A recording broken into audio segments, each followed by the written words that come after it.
walk tomorrow. Get some exercise, get the sweep in, and get the damn chimney cleaned. If anyone calls, tell them I've gone abroad.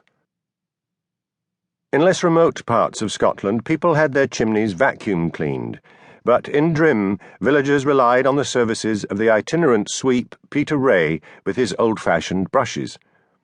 Chimney sweeps are still regarded as lucky at weddings, especially if they kiss the bride. Pete made extra money from being hired to kiss brides, even though people swore he had only 2 baths a year, one at Christmas and the other at Easter. Mostly, he was as black as the soot he took from the chimneys. He lived in a hut high up on the moors between Lochdubh and Drim. He drove an old-fashioned motorcycle with a sidecar to carry his brushes. Millie obtained his phone number by calling the local store. Just before he arrived, the captain said mysteriously that he planned to be out for some time and repeated that if anyone asked for him, she should say he had gone abroad. The sweep arrived just after he had left.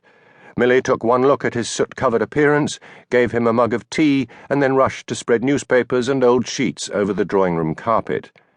She then said she was going to walk down to the village to get some groceries. She asked Pete how much it would cost, and then gave him the money, saying if she was not back by the time he had finished, to leave by the kitchen door, lock the door behind him, and put the key through the letterbox. She had a spare key. Millie was determined to be out of the house for as long as possible, in case whoever it was her husband wanted to avoid should come calling. Millie knew herself to be incapable of lying without giving herself away. Also, she had had little chance of meeting any of the women from the village and was longing to talk to anyone who was not her husband. She spent very little in the local shop, knowing that her husband took a malicious delight in not giving the locals any custom. But she chatted to several of the women, and a Mrs. Mackay invited her back for tea. Happy for the first time in ages, Millie returned home after several hours. She was annoyed to find the kitchen door standing open, and then assumed that either the sweep had forgotten to lock it or her husband had come back. Millie picked up the sheets from the floor and put them in the laundry room. There were still crumpled newspapers in the hearth where she had left them to catch any fall of soot. She decided to have a glass of whiskey before she did any more cleaning. She took one of her husband's precious bottles of malt whiskey from the sideboard and poured herself a generous measure.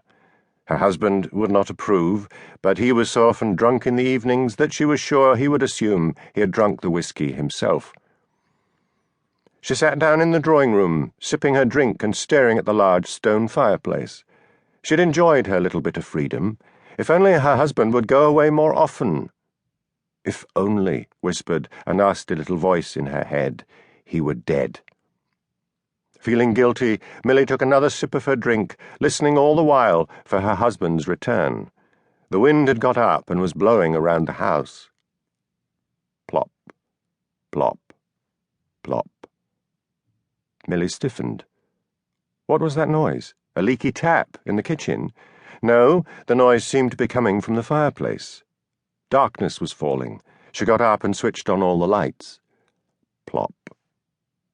The noise was coming from the fireplace. She walked over to it and stared. Something dark was falling in drips onto the paper. The chimney was old. If you bent down and looked up it, you could see the sky. Perhaps it was rain. She caught a drop on the back of her hand and then held her hand under a lamp on a table by the fireside. Millie let out a whimper of fear. Blood. By the time Police Sergeant Hamish Macbeth arrived from Lochdubh, Millie had shut herself in the kitchen. "It's blood dripping down the chimney," she cried when she opened the door to the tall policeman. "Now then," said Hamish soothingly, "it's maybe a bird or animal stuck up there. But the sweep was here and cleaned the chimney." "When was that?" "This morning." "And where is your husband?" "He went out for a walk. He's not back yet." "In the drawing-room," you said. "Yes, let me show you." Millie led the way. The drawing-room was sparsely furnished with Swedish assemble-it-yourself furniture unsuited to what had once been an elegant room. Hamish took out a powerful torch, crouched down, and shone it up the chimney. The torchlight fell on a dangling pair of highly polished brogues. He sat back on his heels. "I'm afraid there's a body,"